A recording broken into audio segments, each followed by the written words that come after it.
everybody, it's Rebecca, Virginia, and today I'm going to show you how to make this beginner-friendly piece of rustic Christmas decor.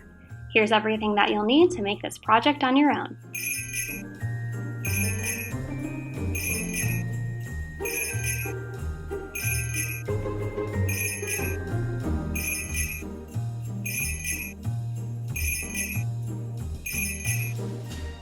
I started off with this Halloween sign from the Dollar Tree because that's what I had on hand, but you can use any of the current signs the Dollar Tree has or even what's left in your craft collection. The sign was covered in black glitter, so I sanded it off so that the sign would have a nice smooth finish to paint on. Next it was time to paint my sign. I used a dark brown color so that the bright orange would be fully covered, and I did have to go in with quite a few coats of paint on this because the color was so bright. I added white paint along the border of the sign to give the illusion of distressed wood and so that the DIY would have more of a rustic look. I also liked that the white paint kind of looked like snow from far away, so I thought it went with the Mitten decor. This was from a pair of mittens I had last year, but I sadly lost one of them, but I'm glad that I saved the other one because now I can use it in this DIY. I'm going to fill the mitten with floral picks, but I'm first taking a floral foam block and stuffing that into the mitten so that the picks have something to hold them in place. I did rearrange the floral foam block so that a small part of it was peeking out of the cuff. Now it's time to start filling up our mitten with some floral picks.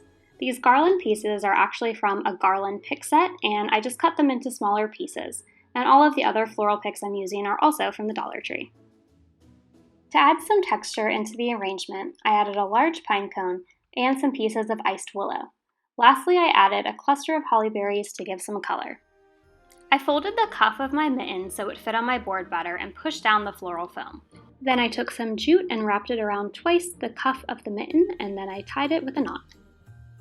I let the ends of the jute hang pretty long down the mitten before I cut them, and then I just let them hang there. To embellish the mitten, I took these wood stickers from the Dollar Tree and I chose to use the snowflake. A good tip is before you actually take the sticker off of the back of the paper, you can cut it out, and since it has a clear backing, you can kind of eyeball where you want it to be placed. Then I just took a little bit of glue and put that on the ends of the snowflake and sprinkled on some glitter.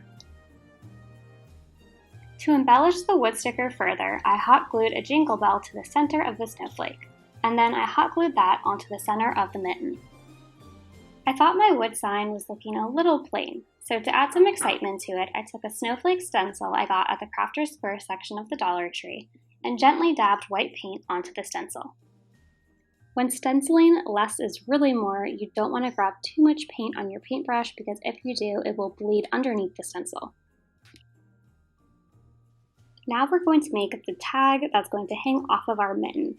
So one of my favorite ways to use cardboard is to take off the backing so that it has this corrugated finish. You can see that I'm using my nail to kind of cut through because my cardboard had a little bit more glue on it. Next, I'm taking these printable holiday tags. I will link them in the description box below if you wanted to use them as well. And I really liked this Joy to the World one, so I just cut that out and then I placed it on top of that corrugated cardboard, and I'm just cutting around, leaving a tiny bit of the cardboard peeking through all the way around the tag. Whenever I'm using glue, I tend to use a paintbrush to put it on, otherwise I end up using way too much by accident. So I'm painting on some glue here and then adhering the tag to the corrugated cardboard. To give the tag that rustic feel as well, I am painting on some white paint with a dry brushing technique. I'm just going all around the cardboard and the sign itself. Then I took a hole punch and punched a hole through it. To attach the tag to the mitten, I took a piece of jute and split it into two. That way it had a thinner and curlier look to it. To attach the holiday tag onto our mitten, I took the jute that we have just split and I threaded it through the tag.